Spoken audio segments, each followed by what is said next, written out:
हाताखालच्या अभिनेत्रींवर हात आजमावणारे म्हणून देवदत्त साहेब तसे प्रख्यात होतेच. त्यांच्या मागावर असलेल्या चित्रूच्या डोळ्यात आमंत्रणाचे लाखो दीप प्रगटत होते. तिच्या डोळ्याच्या उघडझाप करणाऱ्या मासोळ्यात देवदत्त साहेब अडकू लागले होते की ते तसं जाणून बुजून दर्शवित होते देव जाणे. ते सुद्धा या खेळातले माहीर खेळाडू होते. हुरहुर वाढवणारे निसटते क्षण आणि अजाणता झाल्यागत भासवणारे उडते चोरटे स्पर्श दोघांच्याही तनावर अनोखा रोमांच फुलवत होते. देवयानीच्या सच्च्या प्रेमाच्या चिखलात भेदत चित्रूच्या मतलबी प्रेमाचा तीर देवदत्त साहेबांच्या कमकुवत हृदयात आरपार घुसला आणि मग देवयानीच्या नकळत अनाहूतपणे चालून आलेली संधी आणि मिळालेला एकांत चित्रूनं बिलकुल दवडला नाही. वाटेत भेटणाऱ्या आणि गळ्यात पडू पाहणाऱ्या फुलपाखराचे पंख अलगद चिमटीत धरण्याचं कसब देवदत्त साहेबांना होतंच.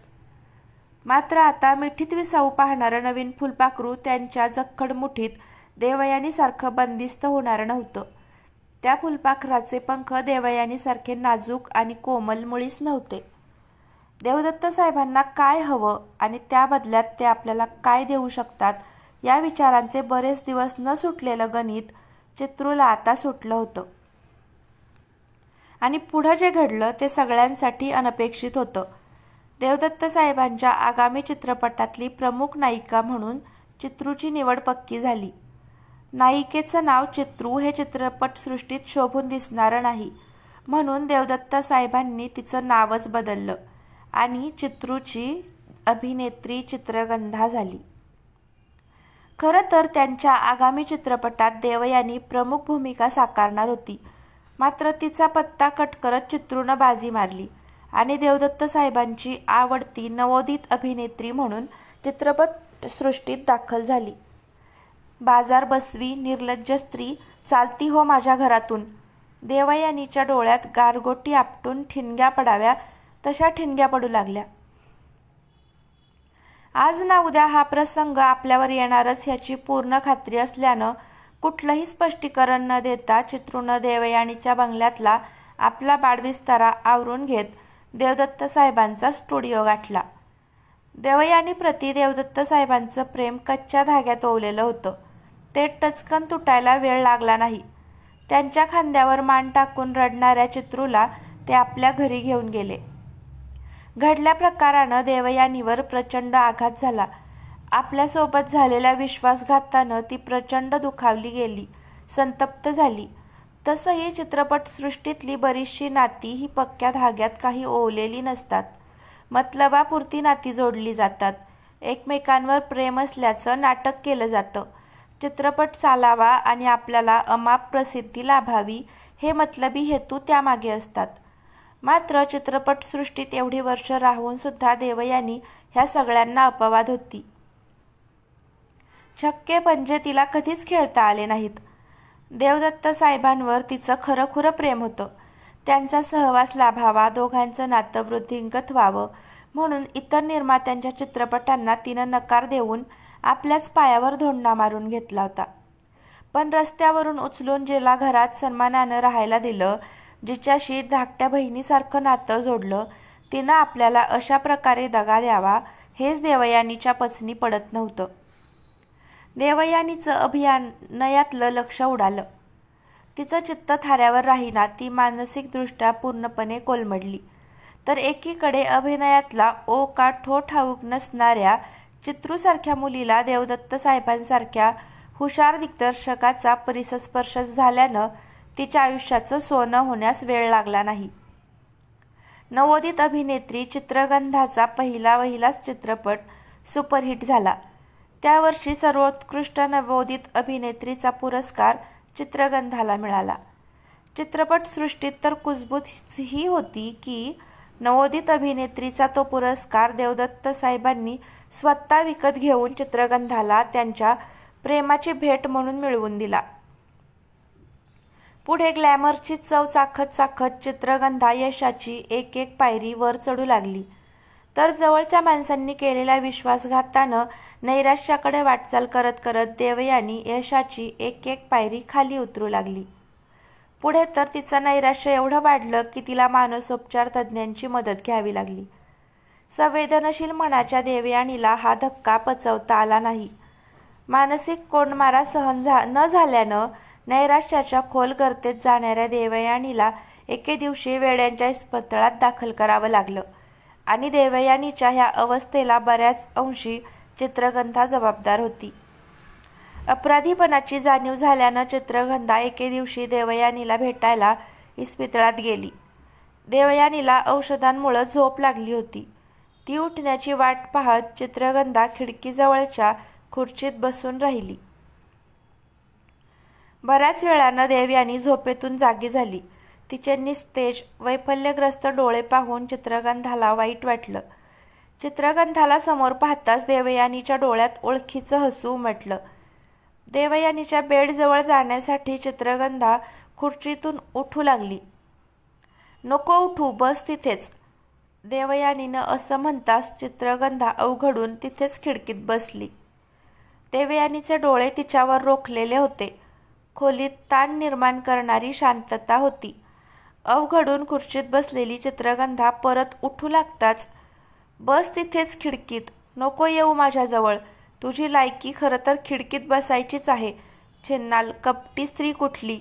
देवयानी चित्रगंधावर तार स्वरात ओरडू लागली. माझ्या आयुष्याला कीड लावून नाक वर करून उपटसुंभासारखी भेटायला आलीस इथे मला. सगळीच लाज सोडलीस का? बेशरम, चालती हो इथून. देवयानीसारख्या सात्विक स्त्रीच्या तोंडून हे विषयुक्त शब्द बाहेर पडण्यास आणि तिच्या ह्या परिस्थितीला आपणच कारणीभूत आहोत ह्या विचारांनी चित्रगंधा पुतळ्यासारखी जागीच थिजली. आतला गोंगाट ऐकून नर्स धावत आत आली. चित्रगंधाला समोर पाहून देवयानीला पुन्हा वेडाचे झटके येऊ लागले. देवयानी तिच्या अंगावर धावत जाऊ लागली. नर्सनं कशीबशी परिस्थिती हाताळली. मॅडम, तुम्ही पुन्हा इथे येऊ नका, असं सांगून नर्सने चित्रगंधाला जवळजवळ तिथून पिटाळून लावलं. इस्पितळातला देवयानीचा केविलवाणा चेहरा डोळ्यासमोर तरळताच आज प्रथमच चित्रगंधाच्या डोळ्यात अश्रू तरळले. देवयानीला तिच्या जागेवरून खेचून आपण तिची जागा घेऊन तिचा विश्वास पार धुरीस मिळवला याबद्दल तिला आज प्रथमच विषाद वाटला. मात्र देवयानीनं एवढं मनाला लावून घेण्यासारखं काय अघटित घडलं होतं? तो मी नव्हेच. ह्या विश्वामित्राच्या पावित्र्याने चालणाऱ्या ह्या चित्रपटसृष्टीत देवदत्त साहेबांच्या गळ्यात चारुलतासारखी कोवळी मुलगी पडली. त्यानंतर त्यांनी आपल्याला दुधात पडलेल्या माशीसारखं त्यांच्या चित्रपटातून आणि आयुष्यातूनही फेकून दिलं. मात्र आपल्याला त्यानं काहीच फरक पडला नाही. अनिकेतनंही आपल्याशी असणारे त्याचे सर्व पाश तोडून टाकले. तेव्हा थोडंफार वाईट वाटलं, पण तेवढ्यापुरतंच. गेला तर गेला सोडून, काय फरक पडतो आपल्याला. खरं तर चित्रगंधाला जास्त वेळ कुणात मन गुंतवून ठेवणं जमत नव्हतं. मनापासून प्रेम बिम काही नाही, स्वार्थापुरतं आणि गरजेपुरतं नातं जोडणं, बस. या पलीकडे काही नाही. आणि त्यामुळे तिचं काहीच बिघडत नव्हतं. कशाला हवी मनाची गुंतवणूक? तिनं आधीच ठरवलं होतं की माणसांमध्ये जास्त गुंतायचं नाही. ते धोक्याचं, मनस्तापाचं असतं. अनिकेतवर थोडंफार प्रेम केलं तिने, पण तो तेव्हा तिच्यापासून दुरावला तेव्हा त्याने मला फसवलं वगैरे तक्रारी ती कुठेही करत बसली नाही. आपलं मानसिक स्वास्थ्य तिनं जराही हरवू दिलं नाही. खरं तर गेल्या 1 वर्षात ती साप विसरून गेली होती अनिकेतला. देवयानीसारखी ज्याच्या त्याच्याकडे दाद मागत ती कुणाकडे फिरली नाही. तिला वाटलं देवयानी स्वतःच्या आयुष्यात खरं तर निर्बुद्धपणे वागली. पण हे चालायचंच. चित्रपटसृष्टीत हे नेहमीच चालतं. त्यात नवीन आणि वेगळं काही नाही. त्याबद्दल आपण दुःखी होण्याचं काहीच कारण नाही. ती स्वतःला समजावू लागली. मात्र मनाची कितीही समजूत घातली तरी गेल्या 8 दिवसांपासून तिला वाटणारी अस्वस्थता जराही कमी झाली नाही. एवढं सगळं आपल्याला कळतंय तरी आज अचानक मनाचा तळ का ढवळला जातोय? चित्रगंधा डोळे मिटून खुर्चीवर मान टाकून मागे रेलली. मॅडम, कोण? कानावर पडलेल्या आवाजानं चित्रगंधा दचकून भानावर आली. मी शीतल मॅडम. शीतल आत येत उत्तरली. चित्रगंधाच्या प्रश्नानं शीतल चकित झाली. शीतल चित्रगंधाची मॅनेजर होती. ये. चित्रगंधा ओशाळली. तब्येत बरी आहे ना तुमची? शीतलने काळजीने विचारलं. मला कसली धाड भरली? चित्रगंधा खिडकीबाहेर बघत म्हणाली. शीतलला वाटलं आजकाल मॅडम जरा तिरसटपणाने वागू लागल्यात. गेल्या काही दिवसांपासून त्यांचं कामात पूर्वीसारखं लक्ष नसतं. निखिल सरांचा फोन होता. बरं, का केला होता निखिलनं फोन? उद्या डहाणूला जायचं आहे असं म्हणत होते. काही सीन शूट करायचे आहेत त्यांना तिथं. कुठं जायचंय म्हणालीस? चित्रगंधा विस्मयचकित होऊन म्हणाली. डहाणूला मॅडम. अचानक ठरलं का डहाणूला जायचं? ते शूटिंग तर वसईला होणार होतं ना? हो मॅडम, पण निखिल सरांना पुढे उंबरगावच्या स्टुडिओत काही काम आहे म्हणून डहाणूला जायचं ठरवलंय त्यांनी. बरं, असं म्हणत चित्रगंधानं दीर्घ श्वास सोडला. शूटिंग आटपलं की संध्याकाळी मुंबईसाठी निघायचं आपण. डायरीत पाहत शीतल म्हणाली. नाही, मी येणार नाही. थांबेन मी तिथे एक दिवस. पण मॅडम 2 दिवसांनी आपलं पुढचं शेड्यूल लागणार आहे फिल्म सिटीमध्ये. मी येईन परत दुसऱ्या दिवशी. मग मी थांबते तुमच्यासोबत तिथे. नको, मी एकटीच थांबेन. काही लागलं तर तुला फोन करेल मी. काळजी करू नकोस. मी मुंबईला दुसऱ्या दिवशी परतेन. शीतल थोडा वेळ तिथेच घुटमळली. विचार करून सुद्धा तिला चित्रगंधाच्या मनाचा थांग लागला नाही. तू निघ आता. उष्ण कोरडा श्वास सोडत चित्रगंधा म्हणाली. दुसऱ्या दिवशी शूटिंग आटोपल्यावर चित्रगंधा डहाणूलाच थांबली. कारण एकच. जो कटू भूतकाळ ज्या गावात सोडून 15 वर्षापूर्वी ती मुंबईला आली होती ते तिचं आजोळचं गाव तिथून जवळच होतं. 15 वर्षापूर्वी घेतलेली शपथ ती आज मोडणार होती. आजोळच्या गावी जाऊन कडू गोड ज्या काही जुन्या आठवणी होत्या त्यांना ती उजाळा देणार होती. आजीची भेट घेणार होती, जमलं तर सुनीलची सुद्धा. ती माफी मागणार होती दोघांची. तिला वाटलं गेल्या 8-10 दिवसांपासून जाणवणारी बेचैनी, अस्वस्थता त्यामुळं कदाचित कमी तरी होईल. तिथं जाण्यास तिची पावलं आतुर झाली होती खरी. मात्र आता ती 15 वर्षापूर्वीची निराश अगतिक चित्रू नव्हती. ती आता प्रसिद्ध नटी चित्रगंधा होती. आपल्या चेहऱ्यावरचा मेकअप उतरवत चेहरा पूर्ण झाकून घेत आजोळच्या गावात जाणारी एसटी तिनं पकडली. तिला आपली खरी ओळख कुणासमोरही उघड करायची नव्हती. ती चित्रू म्हणूनच तिथं जाणार होती. रानशेत आलं मॅडम, उतरा. कंडक्टरच्या हाकेनं आणि ड्रायव्हरने करकचून मारलेल्या ब्रेकच्या आवाजानं ती भानावर आली. एसटी थांबली. भर दुपारी ती एकटीच एसटीतून उतरली. एसटीतून उतरल्या क्षणीच उन्हाचा भयंकर तडाखा तिला तिथं जाणवला. तिनं इकडं तिकडं पाहिलं. गावात जाणारी सडक पक्की झाली होती. बस थांब्यावर आप्पा देसाईचं लहानसं पत्र्याचं शेड असणारं टपरीवजा दुकान अदृश्य झालं होतं. तिथं विटा सिमेंटनं बांधलेलं पक्कं दुकान होतं आणि त्याच्यावर पाटी होती आप्पा जनरल स्टोअर. दुकान बंद होतं. आप्पा बहुतेक दुपारी दुकान बंद ठेवत असणार, तिच्या मनात विचार आला. रस्त्याच्या कडेला जुने आंब्याचे झाड होते. पूर्वी ते तिथेच होतं, पण आत्ता त्याभोवती पार बांधलेला होता. तिनं पाहिलं कोणीतरी पारावर बसलेले होते, एकटेच, डोक्याला फडकं बांधलेले. कोण असेल? ह्या क्षणी कुणाची कुणाला ओळख असण्याची काहीच शक्यता नव्हती. गेली 15 वर्ष ती इथं आली नव्हती. कदाचित नटी चित्रगंधा म्हणून तिला ओळखलं असतंही, मात्र 15 वर्षापूर्वीची चित्रू म्हणून कोणी ओळखेल की नाही कोण जाणे. ती चालत पुढे आली. क्षणभर पारासमोर थांबली. तिला थकवा आला होता. ती पारावर बसली. बसल्या बसल्या तिनं हळूच एक दृष्टिक्षेप पारावर बसलेल्या व्यक्तीकडे टाकला. त्या व्यक्तीचा चेहरा उन्हातानात फिरल्याने करपलेला होता. डोळ्यांपाशी ओठांपाशी सुरकुतलेला होता. डोळे विझलेले, निष्प्राण होते. तिला त्या व्यक्तीची दया आली. चेहरा तर ओळखीचा वाटतोय, पण आपल्या लक्षात कसा येत नाहीये. चित्रगंधा विचारात पडली. चित्रू, तू आलीस? अचानक त्या व्यक्तीचा प्रश्न कानावर पडल्यानं चित्रगंधा दचकली. कोण तुम्ही? मी सुन्या ग, तुझा सुनील. तिला तो आवाज चमत्कारिक भासला. पावसात भिजल्या पाखरागत पारावर बसलेली ती व्यक्ती म्हणजे दुसरं तिसरं कुणीही नसून आपला जिवलग बालमित्र सुनील आहे हे कळल्यावर तिच्या काळजात कुठेतरी लखलखल्यासारखं झालं. गेल्या 15 वर्षात सुन्या जराही तिच्या स्मरणात नव्हता. 2 दिवसांपूर्वी डोक्यातल्या गोंधळानं त्याला अनपेक्षितपणे स्मृतीत आणलं आणि आज अचानक हा असा तिच्या समोर उगवला. गेल्या काही दिवसांपासून पडत असलेल्या स्वप्नांची आठवण तिला या क्षणी झाली. किती चमत्कारिक योगायोग म्हणावा. कोणीतरी आपल्याला साथ घालतंय, आपली आठवण काढतंय असं आपल्याला सतत वाटतं ते. काय आणि मग काय योगायोगानं आजोळच्या गावाजवळ चित्रीकरणासाठी आपण येतो काय, इथं येऊन पाहतो तर सुनील अचानक ह्या पारावर भेटतो काय. सगळंच कसं चमत्कारिक.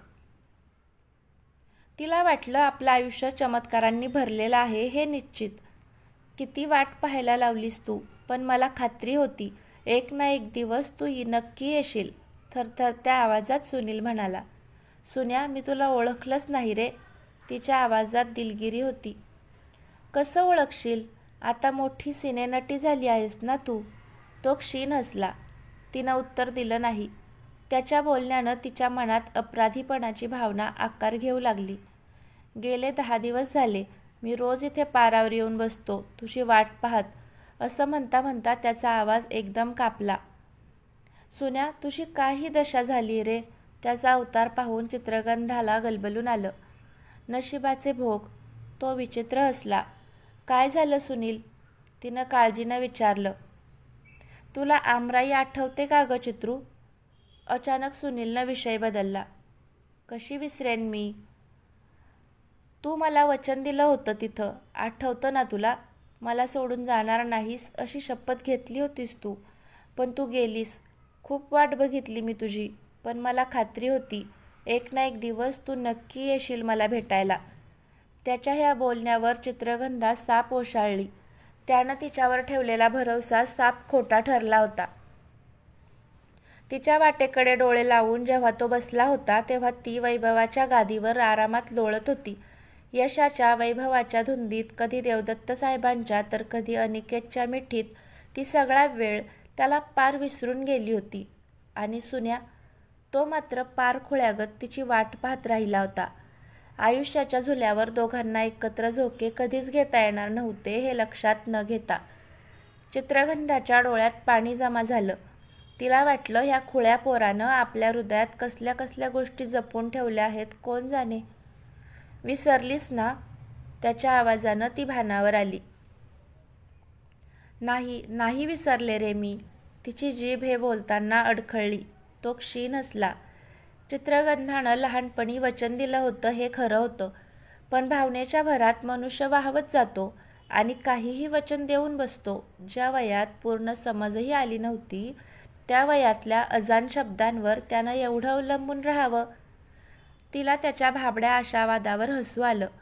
तिला देवयानीची आठवण आली. तिला तो मूर्खपणाच वाटला. चल आमराईत जाऊया.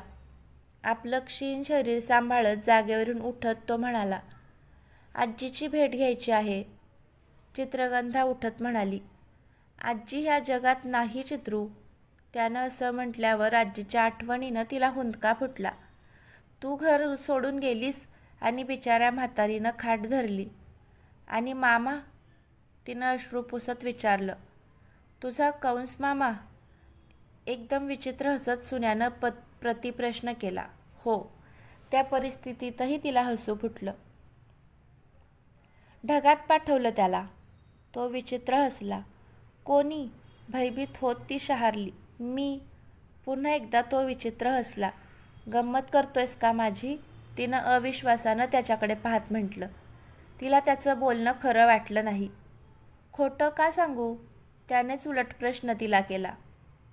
काय झालं ते सांग. तिची छाती अनामिक भीतीनं धडधडू लागली. कसं सांगू आणि काय सांगू. जे घडलं ते खरं खरं सांग. आमची अक्का माहीत आहे ना तुला. हो, तुझी आई. सावत्र. तो पुन्हा एकदा विचित्र हसला. तिने हुंकार भरला. तिच्या अंगावर हात टाकत होता दुःशासन. सावत्र असली तरी नात्यानं आईच ना माझी. मी डोळ्यासमोर कसं सहन करणार. पुढे तिनं दीर्घ श्वास घेत विचारलं. फळीला अडकवलेला कोयता उचलला आणि मग एक घाव, दोन तुकडे. त्याचे निष्प्राण कोरडे डोळे अचानक वीज चमकल्यासारखे चमकू लागले. चित्रगंधा क्षणभर स्तब्ध झाली. त्याच्या बोलण्यानं तिच्या अंगावर सरसरून काटा आला. नंतर तिचा आवाज भलताच कापू लागला. नंतर काय होणार? गेलो तुरुंगात खडी फोडायला. त्याचा स्वर फारच कडवट झाला होता. तिनं त्याच्याकडे पाहिलं. बोलून बोलून खूप थकला होता तो. तिला आठवलं, पूर्वी अत्यंत सहनशील, अबोल, शांत असणारा सुन्या आज अचानक खुनी म्हणून समोर उभा कसा काय राहिला. खरं तर हे सगळं त्याच्या तोंडून ऐकून ती प्रचंड भेदरली होती. काही न बोलता त्याच्या सोबतीनं ती चालू लागली. पण प्रत्येक पाऊल पुढे टाकताना तिला अडखळल्यासारखं झालं. मी तुरुंगात गेलो आणि धक्का बसलेल्या बापूचं प्यादं पटावरून नियतीने अलगद उचललं. बापू गेले आणि माझा उरला सुरला आधारसुद्धा हरपला. तो विषण्ण हसला. खूप वाईट झालं. ती हळहळली. तुझी खूप आठवण आली चित्रू. तू जवळ असायला हवी होतीस त्यावेळेस, असं बऱ्याचदा वाटलं. चित्रगंधा निरुत्तर झाली. दोघे रस्त्याने चालत असताना समोरून एक कोवळं पोर सायकलवरून उलट्या दिशेला गेलं. चित्रगंधाकडे विचित्र नजरेने पाहत पुढे जाऊन काही क्षण रस्त्यात ते पोर थांबलं. आपण एका खुनी माणसासोबत चालतोय हे पाहून त्या पोराला नक्कीच धक्का बसला असणार. तिच्या मनात विचार आला. उन्हं वाढत चाललेलं होतं. रस्त्यानं चालताना मध्येच लांबून माडाचं बन दिसू लागलं. बाजूला भरनळीचा ओढा होता. भर दुपारी ओढ्यावर माणसं जमली होती. माणसं जमल्यात तिथं? लोकांची गर्दी पाहून तिनं विचारलं. हो, चालू असेल एखाद्याचा दशक्रिया विधी तिथं. कावळा शिवला नसेल पिंडाला, मग थांबले असतील वाट पाहत. कधी शिवेल कावळा पिंडाला म्हणून. नाहीतर भटजी तयारच असतील दर्भाचा कावळा बनवून पिंडाला शिवायला. भकास हसत तो म्हणाला. ती शांत राहिली. एखाद्याला जिवंत असताना कावळ्याच्या चोचीनं टोचायचं आणि मग मेल्यावर पिंडाला कावळा शिवावा म्हणून प्रार्थना करायची. एखाद्याच्या मैतावर दुःखाची गाणी गाणारा हा ढोंगी समाज. त्याच्या बोलण्यात अत्यंत कडवटपणा भरलेला होता. ती काही न बोलता चालू लागली. पुढे काय झालं ऐकायचं आहे चित्रू तुला? त्यानं शांततेचा भंग करत विचारलं. काय झालं पुढे? तिच्या चेहऱ्यावर प्रश्नचिन्ह आलं. मी तुरुंगातून सुटून आल्यावर अक्कानं माझ्याविरुद्ध कट करायला सुरुवात केली. कारण? तिला हे धक्कादायक वाटलं. ती क्षणभर जागेवर थांबली. कारण बाप्पूची 10 एकर जमीन आणि घर जे तिला आपल्या भावाच्या नावावर करायचं होतं. पण कायद्यानं त्यावर तर तुझा हक्क आहे ना. पण तो हक्क मला मिळू द्यायचा नव्हता ना तिला. मग काय? तिच्या भाचीला तिनं आमच्या घरी आणून ठेवलं मला शह द्यायला. आत्या भाची दोघीजणी मिळून माझ्यावर भलतेच आरोप करायला लागल्या. त्याचा स्वर अत्यंत भकास वाटू लागला. आरोप? कसले? सांगायला शरम वाटते चित्रू. तुझा विश्वास बसणार नाही. कसं सांगू तुला? त्याच्या निष्प्राण डोळ्यात पाणी जमा झाल्याचा भास तिला झाला. एक दिवस सकाळी उठताच तिच्या भाचीनं मी तिच्या अंगावर हात टाकला म्हणून कांगावा सुरू करत अख्खं गाव दारात जमा केलं. त्याचा स्वर शरमेनं क्षीण झाला होता. काय? चित्रगंधाची पावलं जमिनीला खिळली. अख्ख्या गावानं मला वाळीत टाकलं ग चित्रू. तो रडवेला झाला. तिला हे ऐकून खूप वाईट वाटलं. त्याच्या सावत्राईचा संताप आला. तिला वाटलं आपल्या स्वार्थासाठी माणसं कुठल्याही थराला जातात. मात्र क्षणभर ती आपल्या ह्या विचारांवर थबकली. त्याच्या सावत्राईला दोष देण्याचा आपल्याला तरी कुठे अधिकार आहे? आपणही स्वार्थासाठी खालचा थर कधीतरी गाठला होता. चित्रू, सुण्याच्या हाकेनं ती भानावर आली. तुला सांगायला लाज वाटते मला, पण अक्काचं आणि तुझ्या मामाचं अनैतिक नातं होतं. ते मागाहून कळलं मला. त्या दिवशी अनपेक्षितपणे मी घरात आलो आणि समोर जे दिसलं ते खरं वाटलं. आपली अब्रू झाकायला तुझ्या मामावर आळ घेतला अक्कानं आणि माझ्या हातून संतापाच्या भरात त्याचा खून झाला. तुझ्या हातून गुन्हा घडला ते वाईटच झालं, पण तो त्या लायक होताच, तिनं त्याची समजूत घालत म्हटलं.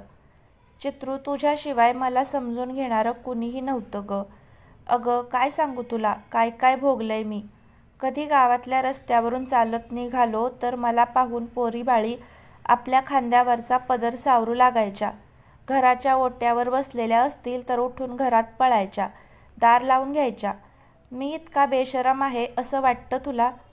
त्याच्या खप्पड गालावरून अश्रू ओघळू लागले. नाही नाही, तुझ्यावर माझा पूर्ण विश्वास आहे. तू वाईट कधीच वागू शकणार नाहीस. त्याची तिला समजूत कशी घालावी तेच कळेना. त्याच्या तोंडून हे सारं ऐकून मात्र ती सुन्न झाली. आता मी आलोय ना परतून, सगळं ठीक होईल बघ, त्याची समजूत घालत ती म्हणाली. पुन्हा सोडून जाणार नाहीस ना मला? नाही, कधीच नाही. खरंच? त्याचे निष्प्राण डोळे चमकू लागले. अगदी खरं, तुझी शपथ, तिनं आपल्या गळ्याला चिमटा घेत म्हटलं. हां. त्यानं आपल्या क्षीण आवाजात हुंकार भरला. रस्त्यानं चालता चालता आमराई लागली. आमराईतल्या आंब्याच्या झाडांच्या रांगा, तिथली मातट जमीन, त्या जमिनीतून उगवलेलं हिरवं ताजं गवत, दूरवर तरंगणारा रानमोगऱ्याचा सुगंध, आमराईतला एकुलता एक, एखाद्या नवथर तरुणीसारखा सळाळणारा पिंपळ, हे सारं पाहून तिचा जीव वेडावला. भूतकाळातलं आमराईतलं बालपणीचं चित्र डोळ्यासमोर तरळलं. मागचं सारं आठवून तिच्या मनात सुनीलबद्दल अनुकंपा दाटून आली. रानमोगऱ्याच्या सुगंधानं तिचा जीव भारावला.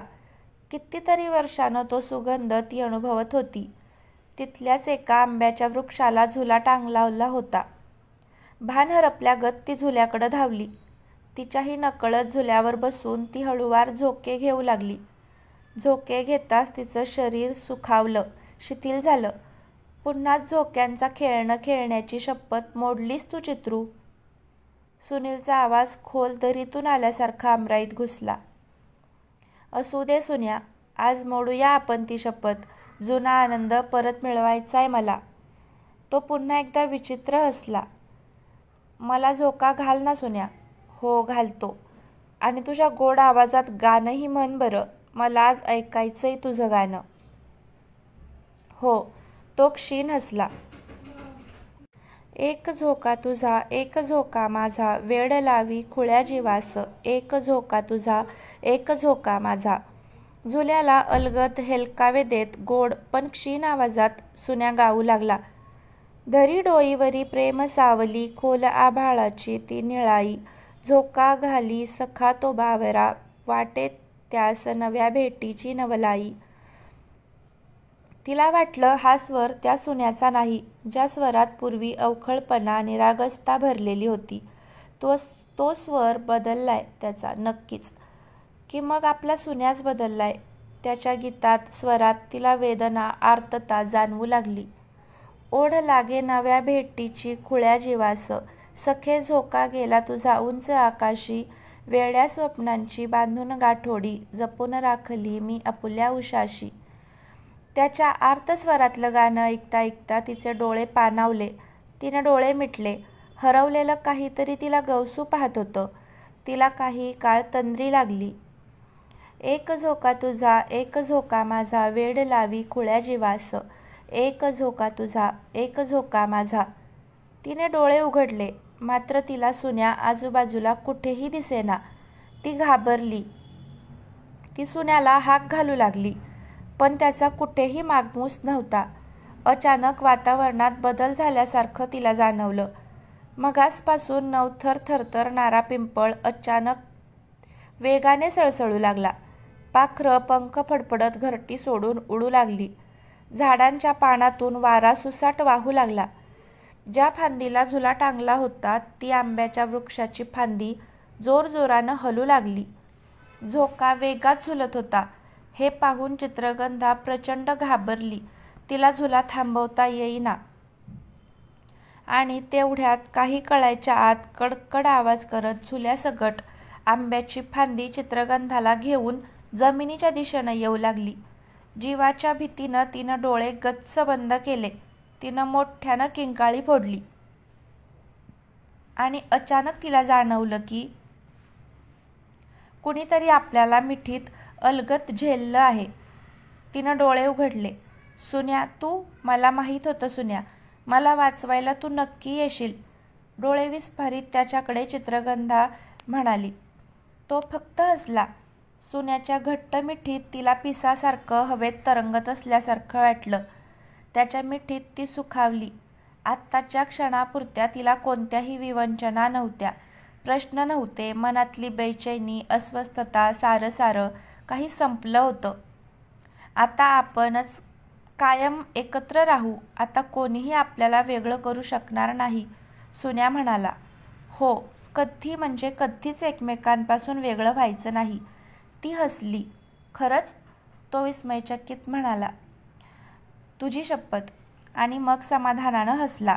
दोघांची मिठी अधिकच घट्ट झाली.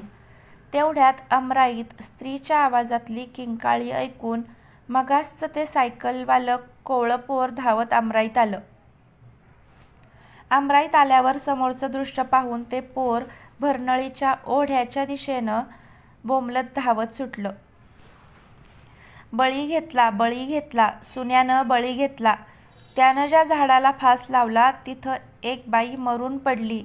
या सगळे, या इथं, अमराईत या. त्या पोराच्या आरोळ्या ऐकून पिंडाला कावळा शिवावा म्हणून भरनळीच्या ओढ्यावर वाट पाहत थकलेली सगळी माणसं अमराईच्या दिशेनं धावली. आणि मग तिथे भरनळीच्या ओढ्यावर ठेवलेल्या पिंडाभोवती मगासपासून घिरट्या घालणारा एक कावळा येऊन पिंडाला शिवला एकदाचा. कथा कशी वाटली ते कमेंट करून सांगा. जर आवडली तर लाईक करा, शेअर करा आणि अशाच नवनवीन कथा ऐकण्यासाठी चॅनलला सबस्क्राईब नक्की करा. थँक्यू.